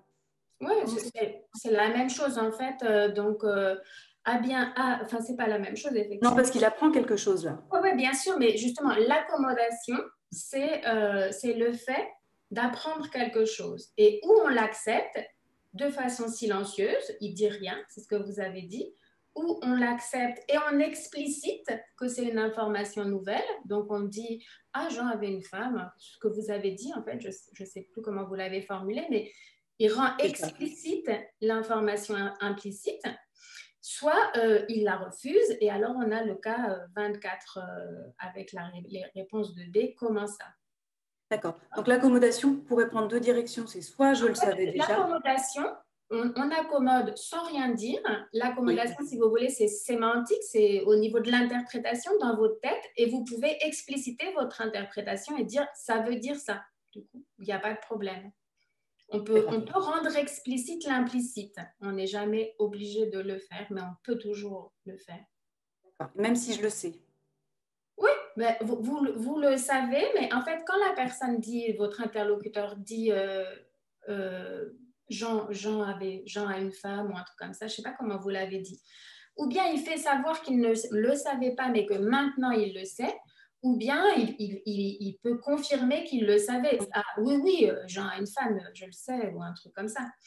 Vous voyez ce que je veux dire? Donc, ça dépend en fait de ce que veut faire l'interlocuteur, comment il veut continuer la discussion, etc. Mais il n'y a pas de problème à expliciter une information qu'on a accommodée. Voilà, et on est toujours dans l'accommodation. Oui, c'était un peu ma question. Merci. Ensuite, il y a d'autres questions? Présupposition, ça j'ai fait. Voilà, donc maintenant revenons sur les exemples qu'on avait pris au départ. Donc, les exemples de Heim et de Hawkins. Là, c'était des exemples de phrases isolées, hors contexte. Donc, on en a un petit peu parlé quand on a regardé les exemples. Et on avait clairement un conflit, en fait, de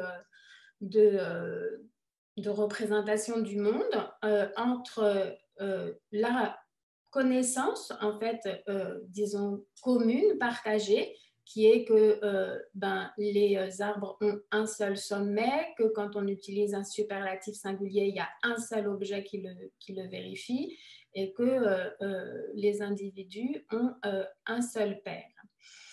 Et donc, on a cette connaissance-là, et elle, qui est une connaissance du monde, mais qui n'a pas été explicitée, puisque la phrase est regardée hors contexte, et cette connaissance-là, elle est incompatible avec une inférence qui semble être déclenchée par la présence de l'indéfini, à savoir qu'il y a plusieurs sommets, il y a plusieurs manteaux les plus chers, et il y a plusieurs pères de la victime. Donc là, si vous avez ce conflit, vous avez vraiment un problème de cohérence.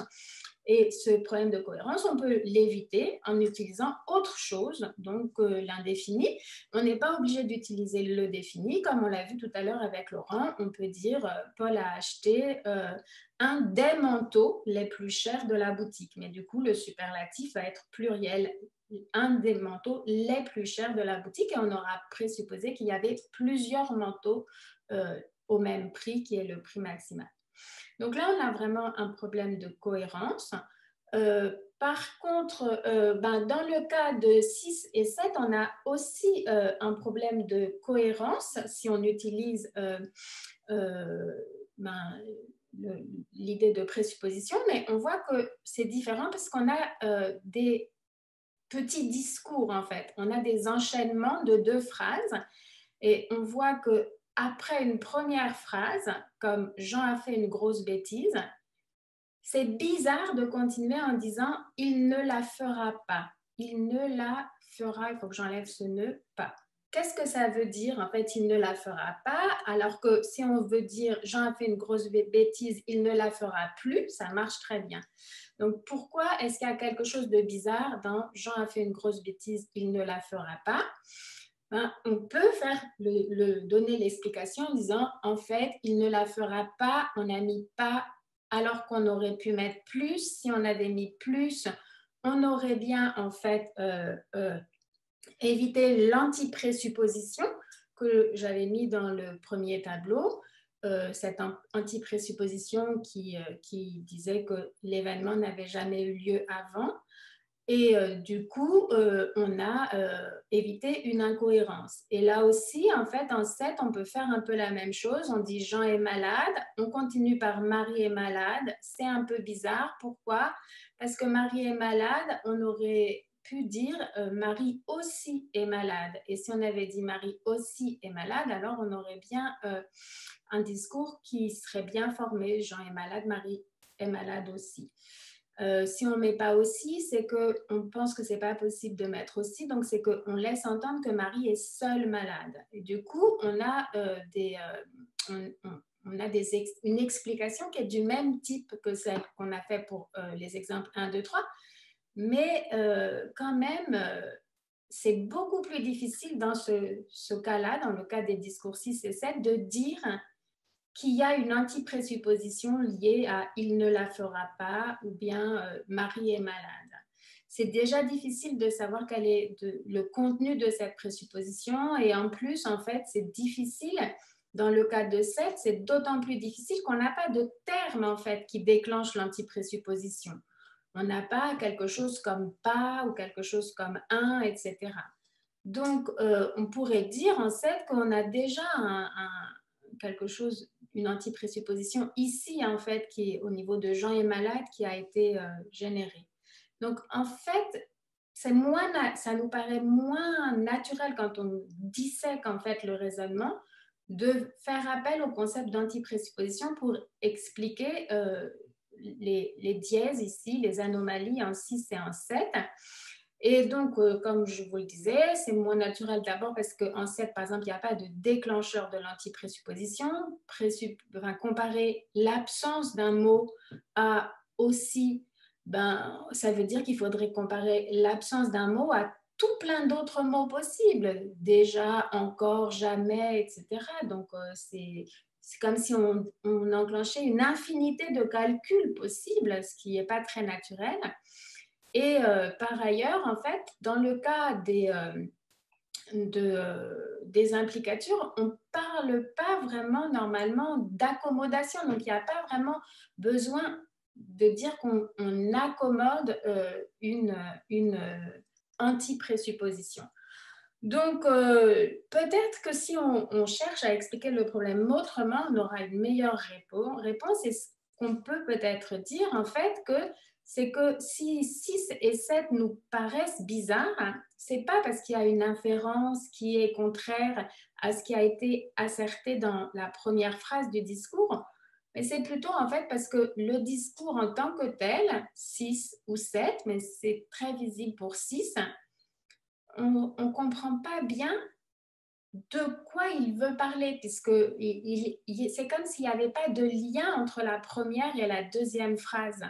Pour faire un lien entre la première phrase de 6 et la deuxième phrase de 6, alors il faudrait que dans la deuxième phrase qui parle du futur, on fasse référence au passé.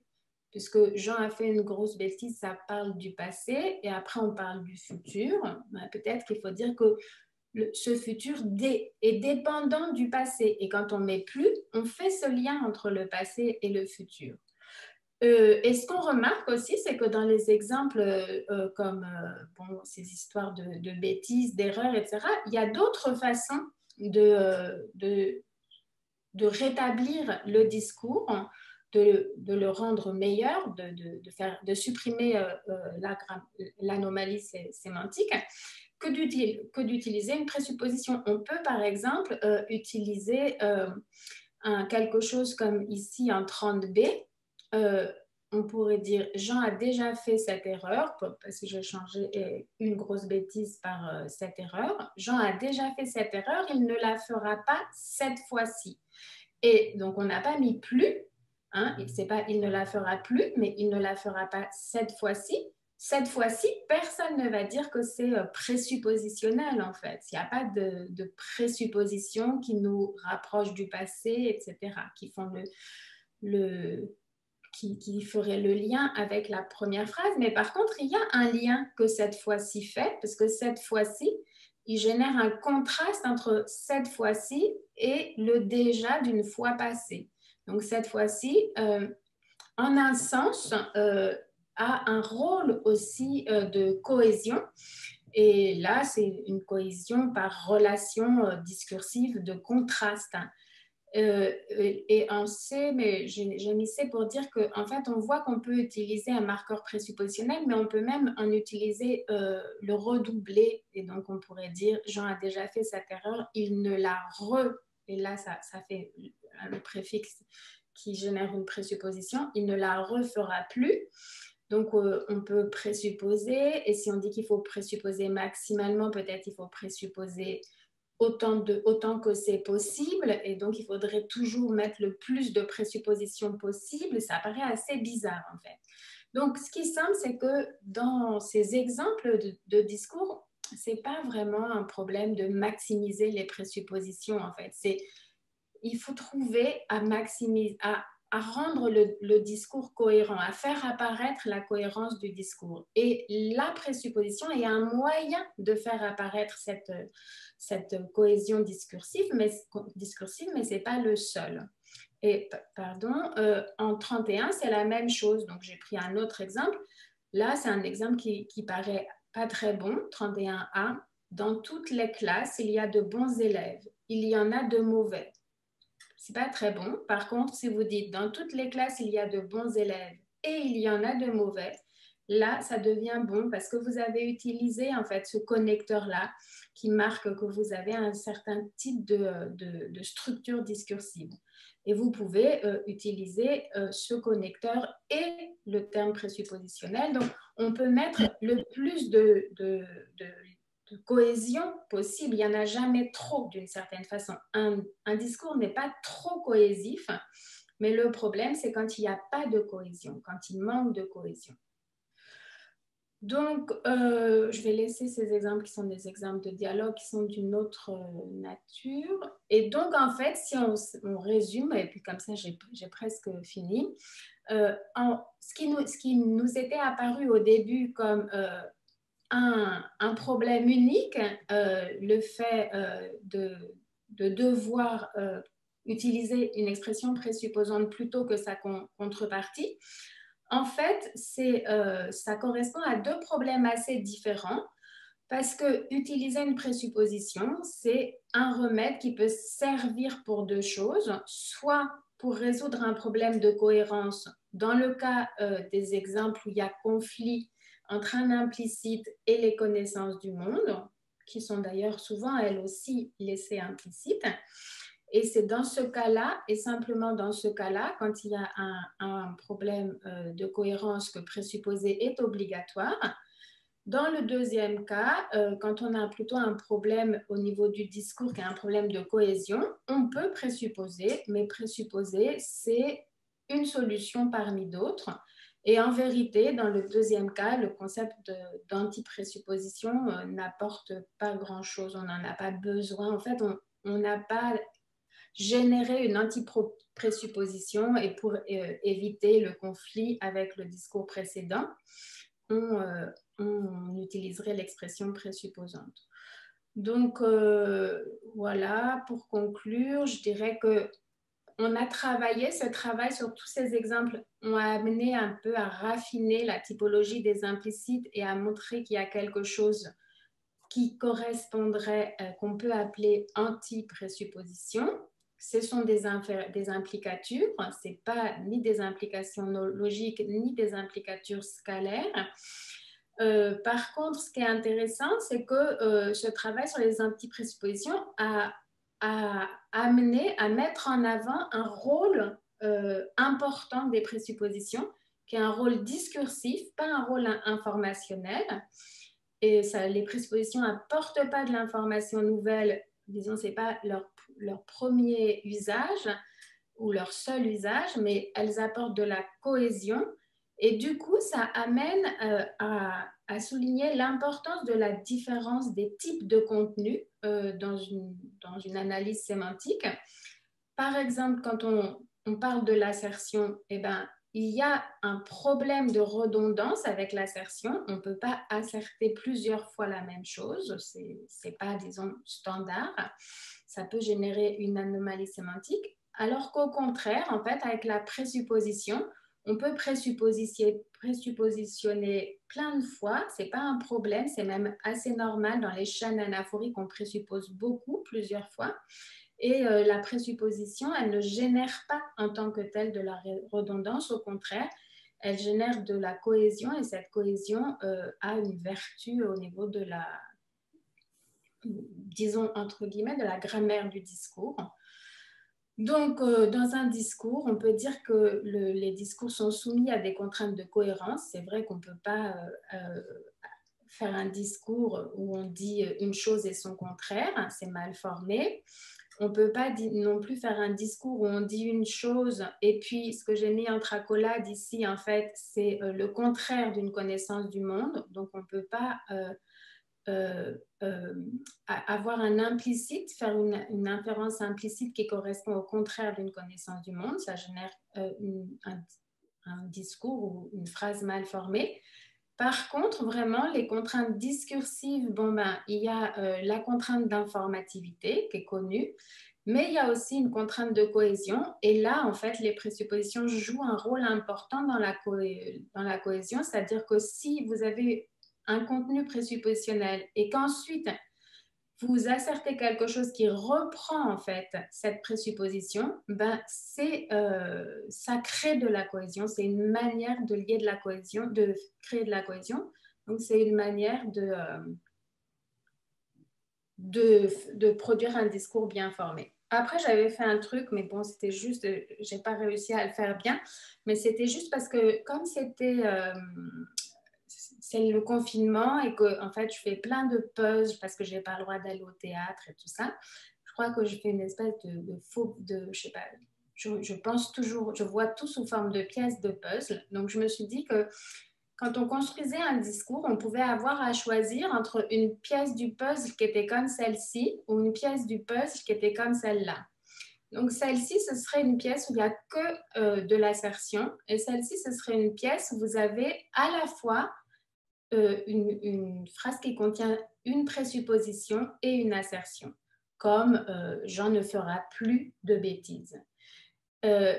Si votre discours il est construit avec une première phrase, qui est cette pièce-là, et que vous voulez mettre une deuxième phrase, ben vous pouvez mettre cette pièce à côté avec juste l'assertion. Sauf que ça vous fait, je veux dire, ça bloque pas, mais ça fait un discours où il n'y a pas de cohésion. Donc voilà, on a une phrase à côté, il y en aura peut-être une troisième et tout, mais on ne voit pas ce qui les lie. Alors que si en fait vous utilisez cette pièce qui a de la présupposition, là ça vous fait un puzzle où il y a de la cohésion et votre puzzle il ne va pas se déconstruire comme ça d'un coup. Et ça c'était en fait pour illustrer le fait que c'est très important, je pense, de bien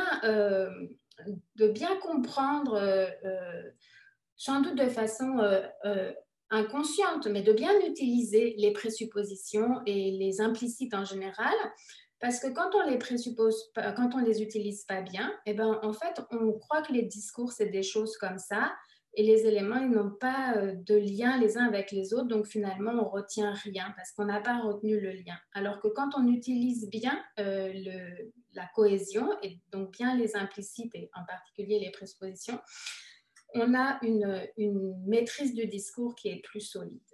Voilà, bon, c'était un petit peu une illustration pour rire à la fin.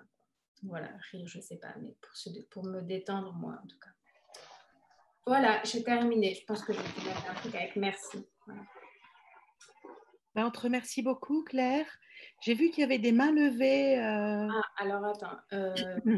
Il faut que j'affiche le truc avec les mains levées en plus. Pendant que tu parlais dans les dernières diapos. Ouais. Oui, c'était moi, excusez-moi. Je voulais pas vous interrompre. Oh, vous auriez dit. Non, c'est peut-être moi qui ai très très mal compris et j'en suis désolée. C'était les deux phrases où Jean est malade ou Marie est malade. Ouais, je suis passée super vite sur ces phrases. Donc, si vous voulez, bien sûr, posez votre question et je vais vous expliquer en fait. Faut que je me souvienne exactement. C'était le fait que voilà, Jean est malade. C'était là. Je l'ai vu passer. Ah oui, c'est voilà, là. C'était là. Voilà. Jean est malade, Marie est malade. Marie est malade. On disait que c'était mal formé puisque on devrait rajouter aussi. On devrait rajouter quelque chose en fait. Oui.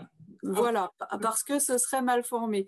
Alors ma question, c'est que, en fait, est-ce que, enfin, je sais pas, mais si j'ai ces deux phrases-là, je trouve que implicitement, on a une sorte de conséquence, en fait, entre les deux propositions.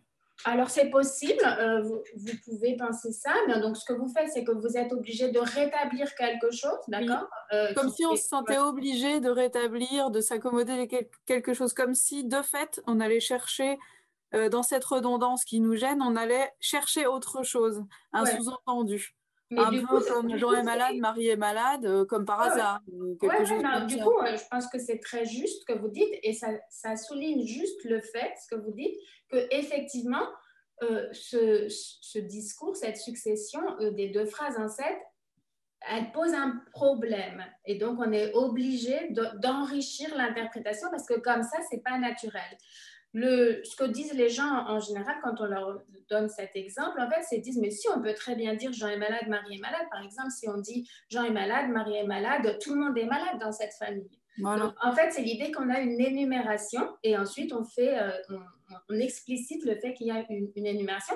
Et typiquement, justement, l'énumération, c'est une relation de discours dont il a été montré qu'elle n'a pas besoin d'avoir des phrases avec des marques de cohésion ensuite, parce que toutes les phrases vont être du même type.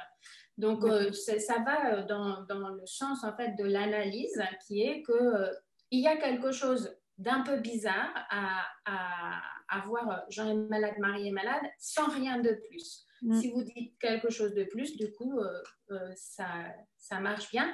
Et c'est sans doute que ce n'est pas un problème, justement, de présupposition ou d'anti-présupposition, mais c'est un problème de construction du discours, de mise en avant du topic du discours, des choses comme ça. Vous voyez ? D'accord. Je ne sais pas très bien parce que moi, je ne vois pas qui lève la main. Donc, je sais Fanny. pas. Fanny a levé la main. Oui, alors allez-y. Justement, je voulais revenir aussi sur ces deux exemples. Il me semble qu'ils ne sont pas du même acabit. Que le premier, en 6, on a effectivement un gros problème de cohérence, et alors qu'en 7, c'est plutôt un problème de cohésion. Donc avec cette relation additive qui n'est pas marquée, on sait que oui, ces relations additives sont assez relâches. Donc c'est vrai que 7, et puis après vous avez donné un autre exemple plus loin dans le numéro 30, où il y avait aussi cette même relation addictive. C'est vrai que bon, on a un petit problème dans l'interprétation, mais ça paraît, par rapport à l'autre exemple, c'est pas incohérent. C'est vraiment un problème d'interprétation qui est dû à un problème de cohésion.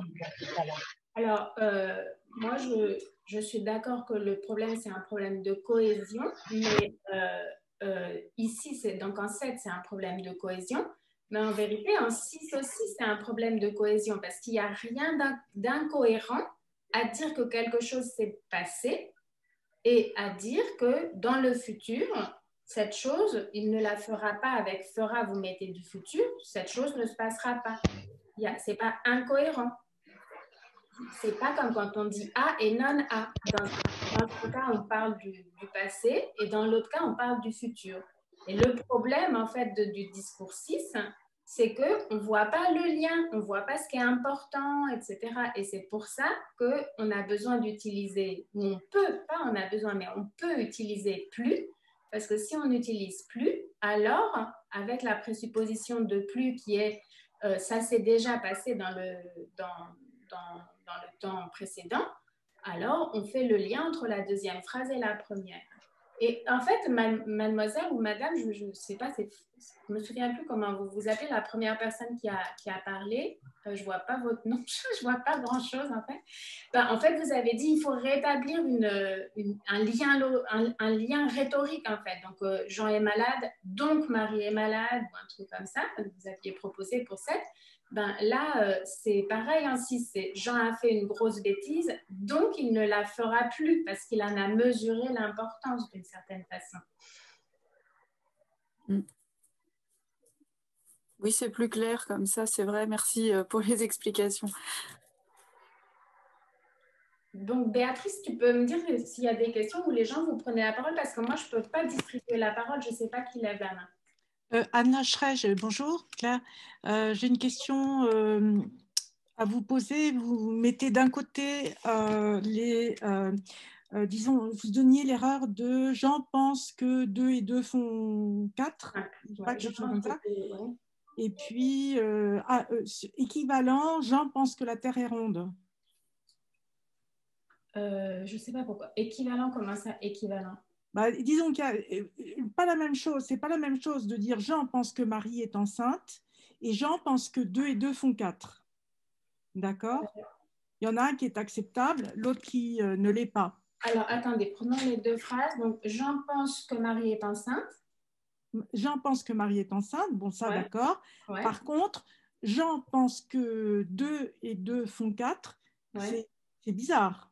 On est d'accord avec ça. C'est un des exemples que vous aviez donné. Oui, c'est vrai, oui. Donc, okay.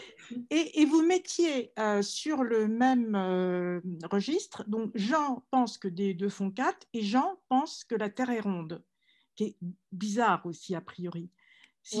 Ok. Donc c'est et après vous parliez de cette question de connaissances, les connaissances encyclopédiques. Commune, les connaissances sur le monde. Il me semble que ce n'est pas tout à fait la même chose parce que, est-ce que si on raisonne en termes d'univers de croyance, bon, c'est sûr que 2 et 2, ça fait 4, ça c'est certain, mais par contre, la Terre n'est pas ronde pour tout le monde. Donc, la question que je pose, pour pousser, donc les platistes, ça existe, est-ce que si, donc ça, c'est finalement dans, comment dirais-je, est-ce que ce genre de raisonnement, de travail, qu'est-ce que ça donne appliqué à des univers de croyance, justement? Oui, alors là, je pense que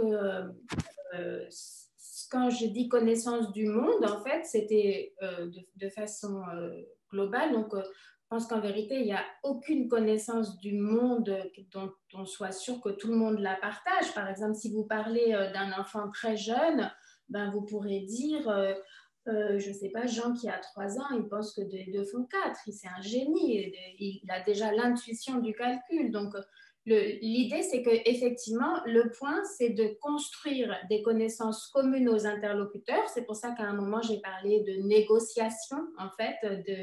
Et plutôt que de parler de connaissance du monde, en fait, il faudrait parler de représentation commune du monde. Représentation commune aux interlocuteurs de la situation, plus que du monde d'ailleurs, parce qu'il y a plein de trucs qu'on peut ne pas partager et on n'en parle pas et c'est pas un problème, ça ne nous empêche pas de parler ensemble. Donc, je suis tout à fait d'accord avec l'analyse en termes d'univers de croyance, plutôt qu'en termes de connaissance du monde. C'est juste un raffinement, en fait, de ce dont j'ai parlé. Ok, merci. Oui. Laurent, tu voulais parler aussi? Oui, j'avais une question. Je me demandais à l'issue de ta présentation, est-ce que tu penses qu'on peut suggérer un principe qui serait maximiser la cohésion? Alors, en fait, je pense pas, parce qu'au début, justement, quand j'ai travaillé avec Pascal il y a longtemps là-dessus, j'avais présenté un truc à JSM à Bordeaux, à Toulouse, pardon, où j'avais dit, ouais, on remplace Maximize Presupposition par Maximize Cohesion. Et en fait, c'est pas possible de dire ça, parce que si tu maximises la cohésion, comme il y a plein de façons différentes de faire de la cohésion, tu voudrais que tu vas faire des énoncés qui seront énormes, où tu vas tout expliciter. Maximiser la cohésion, ça va être tout explicité. Et du coup, là, ça va être contraire avec le principe d'économie de la parole, quoi. Tu vois? Donc, je pense que de toute façon, maximiser, non. Alors, voilà, il ne faut pas maximiser, en fait.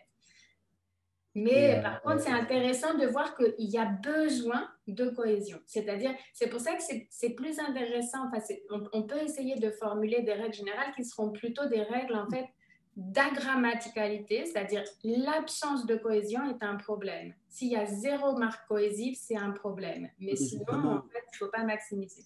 Justement, dans les exemples que vous reprenez souvent, comme Jean a fait une grosse bêtise, il ne la fera pas. Effectivement, c'est difficile à énoncer. Il y a un peu de cohésion quand même, déjà, puisqu'il y a le pronom « là ». Il y a une reprise anaphorique, là qui reprend bêtise. Donc, on pourrait dire, bah, attendez, c'est bon, on a de la cohésion. Et effectivement, non, il en manque. Et donc, il y a une difficulté à placer le curseur. Absolument, il faut de la cohésion, mais pas trop. Voilà. En fait, je ne sais pas s'il y en a. Je pense que ce n'est pas un problème qu'il y en ait trop, tu vois. Moi, par exemple, je demande à mes étudiants de toujours être hyper explicite sur la démarche argumentative, justement toutes les marques de cohésion et tout, parce que ça facilite la lecture. Après, ça facilite jusqu'à un certain point. C'est-à-dire, si tu es trop explicite et que tu repars de l'origine du monde, alors là, tu as perdu la personne, quoi. Donc, moi, je pense que dans ce que tu soulignes, il y a un truc qui est vraiment intéressant, c'est d'essayer de voir s'il pourrait y avoir une métrique ou une façon de pondérer, de connaître le poids des différentes marques de cohésion. Et là-dessus, je n'ai vraiment rien à dire, mais je trouve que c'est un sujet intéressant. D'accord. Voilà. Amina, je peux dire quelque chose? Oui, volontiers. Oui. Moi, ce qui m'a frappé, ce que j'ai trouvé intéressant, alors qu'on regarde les différents exemples en se disant, c'est que ce sont des énoncés qui sont donnés d'une certaine façon artificielle, on va dire, parce que les discours ne se passent pas comme ça. Et le fait que, je pensais d'un point de vue quasiment méthodologique, le fait que les énoncés soient donnés pour nous, pour qu'on saisisse où il y a un problème de cohésion ou de cohérence ou la question de la présupposition, et me semblait informatif en soi, dans la mesure où justement ces manquements, ces points sur lesquels on achoppe dans l'interprétation sont informatifs pratiquement d'un point de vue linguistique, sémantique, sur les limites, de certains termes, où se situe le problème. C'est-à-dire qu'on a l'impression, comme dirait un peu Humboldt, que le sens des mots vient du tout du discours, que le sens des mots est à une certaine limite, et c'est pourquoi il n'est pas informatif en soi, il ne contient pas une totalité de sens, il y a quelque chose qui fait limite au sens et qui a besoin de s'accrocher à autre chose pour faire sens. Et on a le sentiment que les présuppositions, ces implicites, ces inférences qu'on va lire sont inscrites en quelque sorte dans ce creux du discours du non présent. Je ne sais pas si j'arrive suffisamment à exprimer. Moi, je crois que je suis d'accord avec vous. Hein. Donc, oui, c'est très frappant, je trouve, du point de vue méthodologique. C'est vraiment, alors que bien sûr votre visée n'est pas celle-là, en sémantique pragmatique, c'est pas celle-là, mais ça révèle ça. Et c'est frappant surtout avec les unités qui ne sont pas des lexèmes pleins. Hein. C'est remarquable avec quelque, avec aussi, avec voilà. Bon. Ben, après ça, je crois que c'est la méthode du linguiste, c'est-à-dire que voilà, moi, je fais de la linguistique et donc j'essaie de m'intéresser à des paires minimales, à regarder l'apport de chaque mot, des trucs comme ça. Après, ce n'est pas une fin en soi de faire de la linguistique et de regarder des paires minimales. En fait, ce qui m'intéresse finalement, c'est quand même de voir en quoi cette typologie des implicites peut m'amener à formuler des règles sur les discours bien ou mal formés et des règles d'interprétation.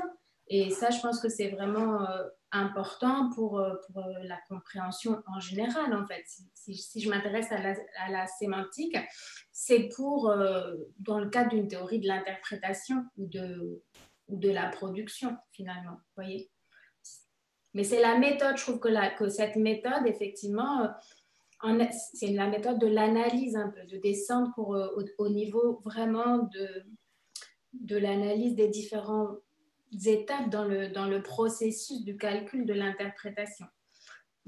Et quand même, la langue, elle nous donne beaucoup, beaucoup d'éléments. Vraiment, c'est pour ça que les présuppositions, c'est intéressant parce que c'est vraiment des choses qui sont déclenchées par des éléments linguistiques. Donc, c'est vraiment la présupposition au sens sémantique et pas au sens pragmatique. Mais pour moi, c'est pour ça que quand Ducrot dit la présupposition, c'est vraiment un truc linguistique, c'est extraordinaire. Moi, je suis d'accord avec ça, c'est extraordinaire. Il y a des milliers d'informations qu'on peut tirer en fait de la présupposition. Oui, merci. Mais Claire, on va te remercier parce que en plus j'ai programmé la séance pour qu'elle s'arrête à 16h. J'ai pas été très généreuse. Non, c'est moi qui étais longue, mais en fait j'ai laissé les gens intervenir, donc j'espère que tout le monde a pu poser les questions qu'il voulait. Et que... Oui, et dans ceux qui sont déjà partis, si tu regardes dans Converser, tout le monde te remercie chaleureusement. Bon, c'est moi qui remercie tout le monde d'avoir écouté cet exposé. Et puis, à la prochaine fois. Donc, je ne sais pas quand tu... Alors, la prochaine séance sera le 11 janvier. Et ça sera Sophie Anquetil. Et après, ça sera le 15 février avec Nausicaa Pouscoulous. Ok, super. Bon, merci à tout le monde. Et puis alors, joyeuses fêtes, parce que bientôt, c'est le déconfinement.